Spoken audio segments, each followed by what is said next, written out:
You're watching Good Evening San Diego. Home ownership can often feel out of reach for new timers, especially when living in one of the most expensive cities in California. Licensed real estate broker Mark Powell is bringing hope and tips to hopeful future homeowners. Mark, always a pleasure seeing you. Thank you for being here. Thank you, Teresa. Thanks for having me. Of course, yes, give us some hope. What should these people do? It's so expensive to live in San Diego. Many people want to buy a home. First, let's talk about what is the average price home in San Diego? Okay, currently the average price home is $875,000. Now that dropped from $895,000. It dropped $20,000 over the last month or so.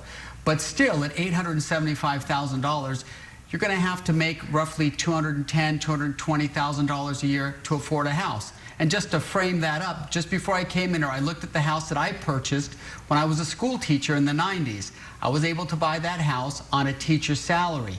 That house today is $1.1 million.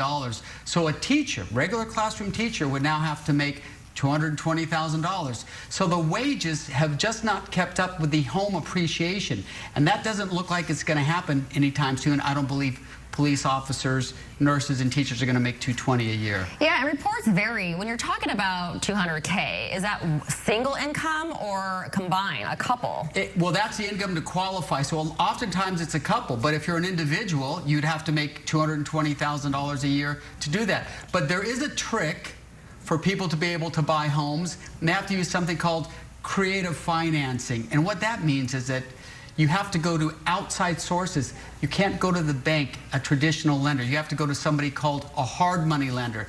These are private lenders that will lend money without all the strings attached that you'll have with a bank. Now, they charge a higher interest rate, so you have to pay a little bit more every month. What that would mean was that, let's say, 4 roommates, they got together, they formed something called an LLC, a limited liability corporation. Traditional lenders may not want to lend to a corporation, but these hard money lenders, that's what they do. They lend to corporations. So you buy the house, you use a hard money lender, and then when you build some equity, you can work out something to refinance it at the lower interest rate. But at least you get in. That's a great tip. I should tell my family about that. We all go in on a property. Oh, yeah. Wow. Okay, another issue is that people have a hard time coming up with a down payment. Sometimes you need that 20% down.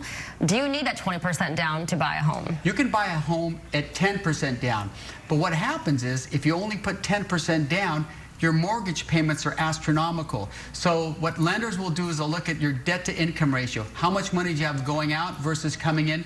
And you want to stay around 35% of your money going every month that you're making going to your housing needs, and the others for everything else. So if your mortgage payment is too high, you can't qualify for a loan. So they go, hey, we're really sorry you don't qualify your debt. And that's why inflation and all these things, when all the prices go up, your water bill, your electricity bill, all these measures, we want more taxes. Every one of those just makes your debt to income ratio a little bit lower because you just are spending money on other things to survive.